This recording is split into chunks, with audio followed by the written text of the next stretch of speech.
찬송가 347장, 통일 찬송가 382장입니다. 찬양하겠습니다.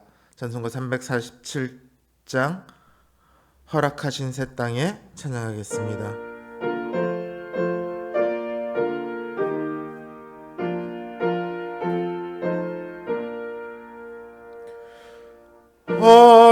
허락하신 새 땅에 들어가려면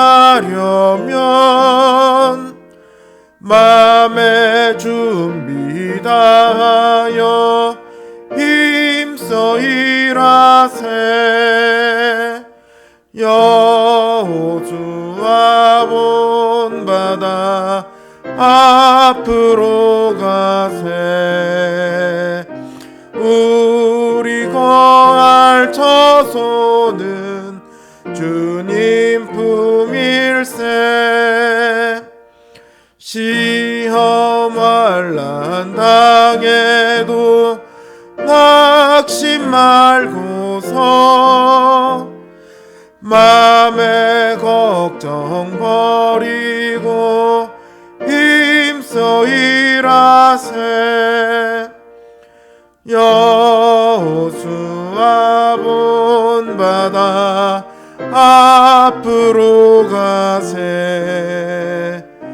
우리 거할 처소는 주님 품일세.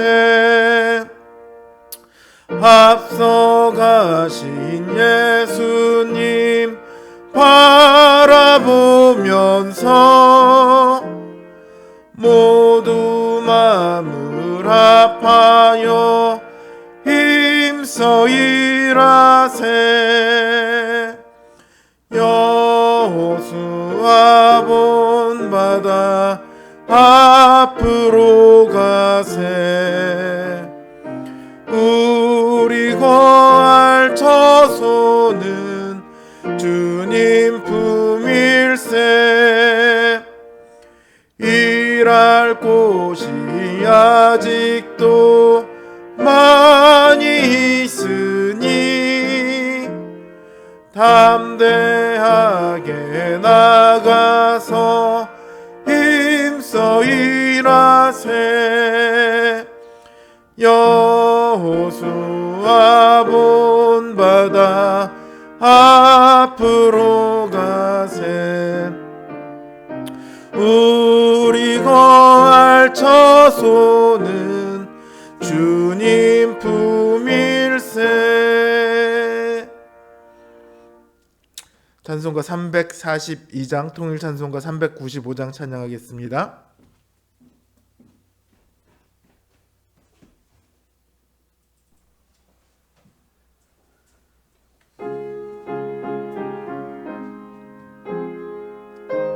(342장입니다) 너 시험을 당해 죄 짓지 말고 너 용기를 다해 곧 물리치라.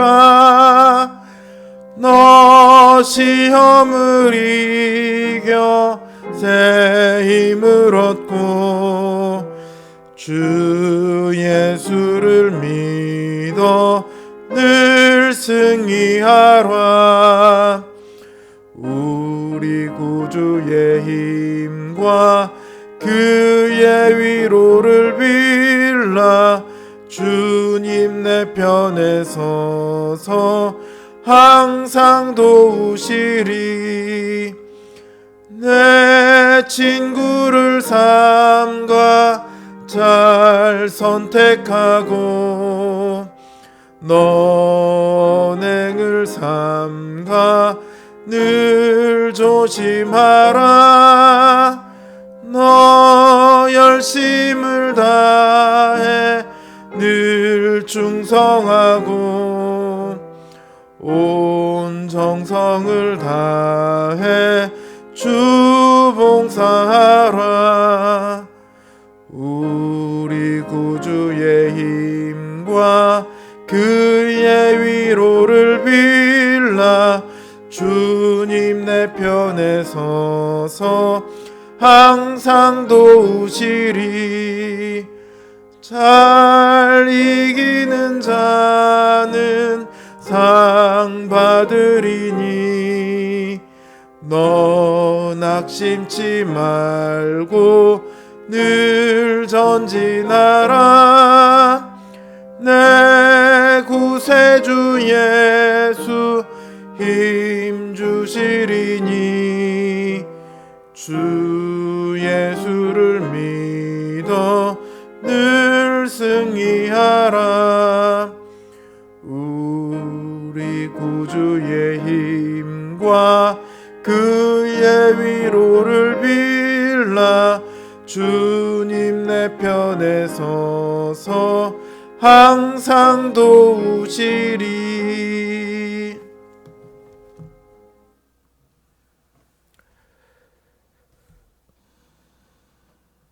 주님, 우리를 도우시기를 원합니다.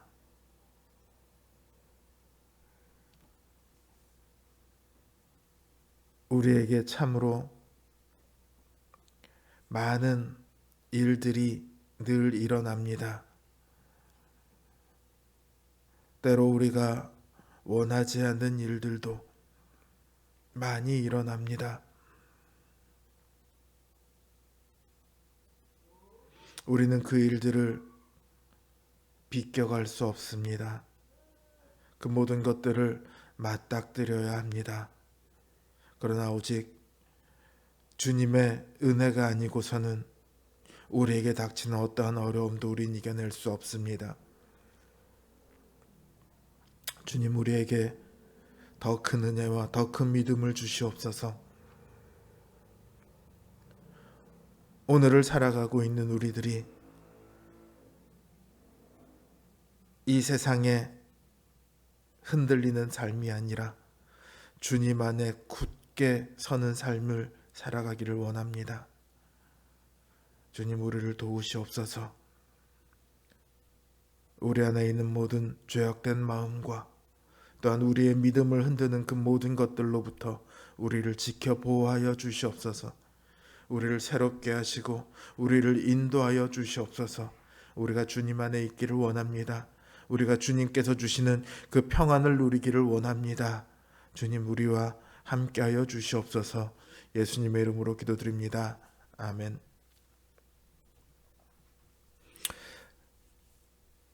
하나님 주신 말씀 열왕기하 2장 19절에서 22절 말씀입니다. 열왕기하 2장 19절에서 22절 말씀입니다. 제 성경 기준으로 구약성경 562면에 있습니다.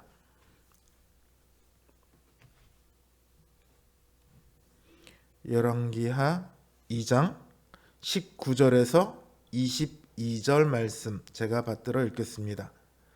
그 성읍 사람들이 엘리사에게 말하되 우리 주인께서 보시는 바와 같이 이 성읍의 위치는 좋으나 물이 나쁨으로 토산이 익지 못하고 떨어지나이다. 엘리사가 이르되 새 그릇에 소금을 담아 내게로 가져오라 하매 곧 가져온지라.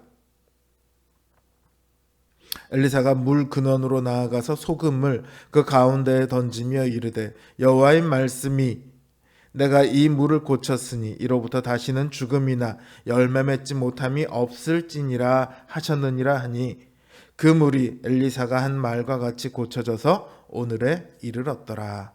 아멘.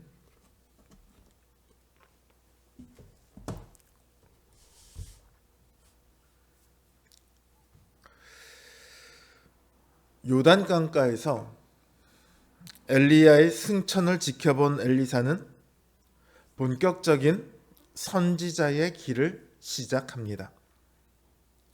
처음으로 만난 도시는 여리고입니다. 마치 광야를 지난 이스라엘이 가장 먼저 여리고를 맞닥뜨렸던 것처럼 엘리사도 그 사역의 첫 걸음에서 여리고를 만납니다. 여리고성은 우리 신자들에게는 참 익숙한 곳입니다. 여호수아가 가장 먼저 떠오르는 곳이기도 하죠. 여호수아는 여리고성을 무너뜨리고는 누구든지 이 여리고성을 건축하는 자는 여호와 앞에 저주를 받을 것이다. 그 기초를 쌓을 때 맏아들을 잃을 것이고 그 성문을 세울 때 막내 아들을 잃으리라. 이렇게 저주했습니다. 근데 아합 왕은 히엘이라는 사람을 시켜서 이 여리고를 다시 쌓게 만듭니다. 그래서 그 터를 쌓을 때에 맏아들 아비람을 잃고 성문을 세울 때 막내 아들 스굽을 잃게 됩니다. 그럼 이 성을 쌓은 사람만 저주를 받았을까요? 그렇지 않습니다. 여리고 사람들이 엘리사에게 나와 말합니다. 이 성읍의 위치는 좋으나 물이 나쁨으로 토산이 익지 못하고 떨어지나이다. 여리고는 원래 요단강으로 그 물이 흘러 들어가는 와디 퀼트라는 협곡의 시작점입니다. 그래서 그 계곡 바닥에서는 여러 샘이 솟아나와서 물이 아주 넉넉합니다. 이스라엘은 대부분이 산지라서 물이 부족합니다. 남쪽으로 내려가면 사막이라서 또 물이 부족하죠. 그러나 이 여리고성은 언제나 물이 풍부한 곳입니다. 따뜻한 기후, 풍부한 물 덕분에 여리고 지역은 과실이 잘 있고 곡물들이 잘 자라납니다. 그래서 이스라엘에 의해 무너지기 전까지 여리고는 사람들이 모여드는 큰 도시였어요. 그런 여리고가 물이 나쁘다고 합니다. 여기 물이 나쁘다로 번역된 히브리어 라라는 단어는요, 나쁘다, 단순히 나쁘다는 말보다 훨씬 더 강한 의미를 가지고 있습니다. 대부분의 경우요, 이 단어는 악하다는 말로 번역이 됩니다. 또 이 단어는 시편 144편 10절에서는 해하려는 칼이라고 그렇게 번역되어 있습니다. 그 정도로 강력한 단어죠. 유대인 주석가들은요, 이 물로 인해 가축이 새끼를 낳지 못하고 나무가 열매를 맺기 전에 열매가 떨어지고 심지어 여자들도 아이를 낳을 수 없게 되었다. 이렇게 해석을 합니다. 그러니까 이 성읍은요, 사람들이 많이 모여 있지만 생명이 없는 도시예요. 다른 말로 하면 하나님의 저주 아래 있는 도시죠. 이 여리고성을 쌓은 사람만 저주를 받은 것이 아니라 이 여리고성 자체가 저주를 받았습니다. 사람들은 여리고의 풍성함을 바라고 여리고로 몰려들었지만 그 성에 더 이상 풍성함은 없습니다. 그 성에는 그저 저주만 남아있을 뿐입니다. 엘리사는 새 그릇에 소금을 담아 가져오라고 합니다. 그리고는 물 근원으로 나아가 소금을 그 가운데에 던집니다. 그리고는 이렇게 말해요. 여호와께서 내가 이 물을 고쳤으니 이로부터 다시는 죽음이나 열매 맺지 못함이 없을지니라 하셨느니라. 이렇게 선언합니다. 이 물을 고친 것은 소금이 아닙니다. 소금 자체로는 그 해로운 물을 치료할 수 없습니다. 소금을 던진 엘리사도 아닙니다. 엘리사는 소금을 던지면서 여호와께서 고치셨다고 명백히 말하고 있습니다. 과연 그 선언처럼 이 여리고의 물이 고쳐집니다. 이제 여리고는 더 이상 저주 아래 있는 죽음의 도시가 아닙니다.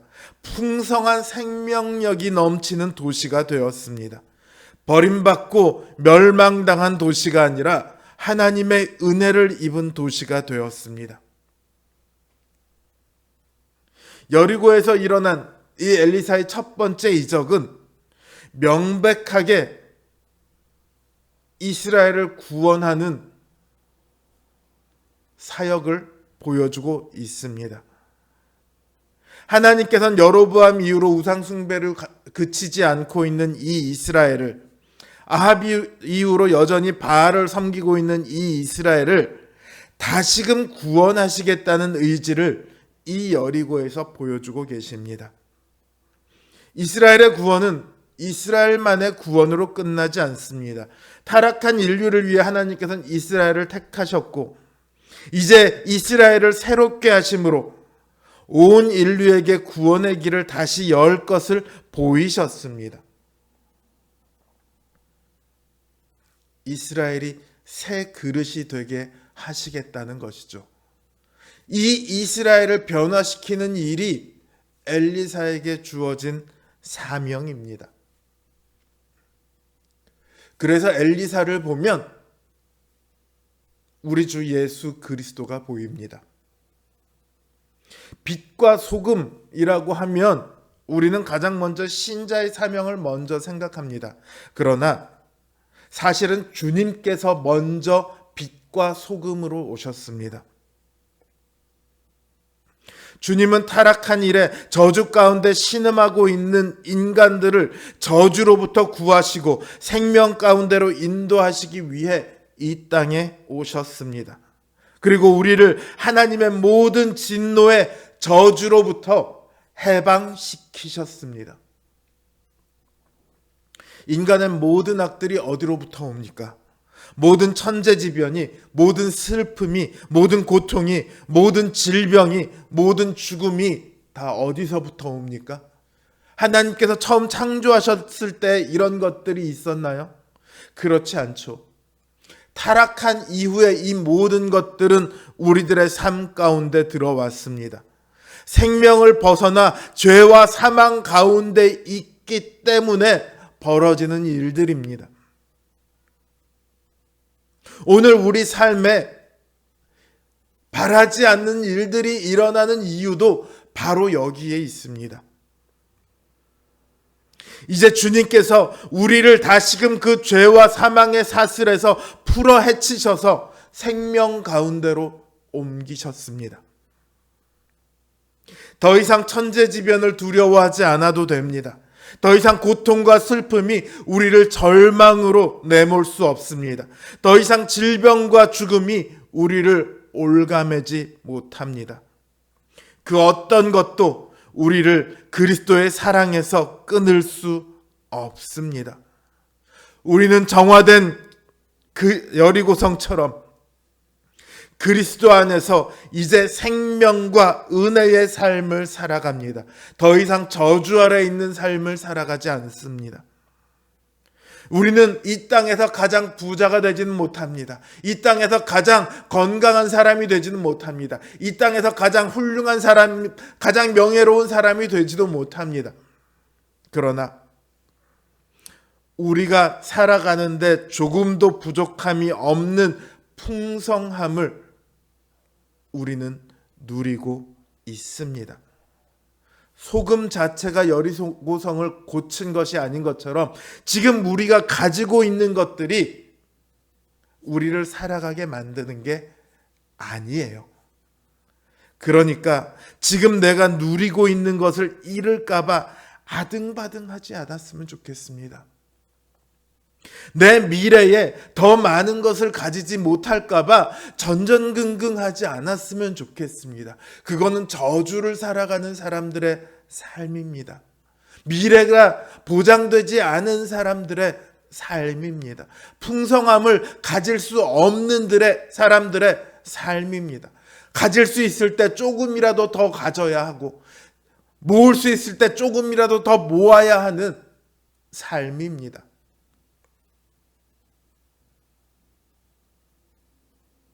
지금 눈앞에 있는 현실을 두려워하지 마십시오. 눈앞에 보이는 그런 것들은 아무 능력이 없습니다. 오직 그리스도 안에서 주어지는 하나님의 은혜만이 우리를 새롭게 하며 평안케 합니다. 그 어떤 것도 우리를 그리스도의 사랑에서 끊을 수 없음을 기억하십시오. 주님을 더 붙드십시오. 주님을 더 의지하십시오. 주님께 더 간구하십시오. 주님 안에 우리의 생명이 있습니다. 주님의 은혜가 우리를 살아가게 합니다. 주님을 붙들면 그 모든 평안과 풍성함이 우리에게 주어질 것이며 어떤 환난도 어떤 고통도 우리를 그리스도에게서 빼앗아가지 못할 것입니다. 주님 안에서 은혜와 평강을 늘 누리시는 우리 성도님들 되시길 주님의 이름으로 기원합니다. 주신 말씀 생각하며 각자의 기도 제목을 놓고 함께 기도하겠습니다.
음.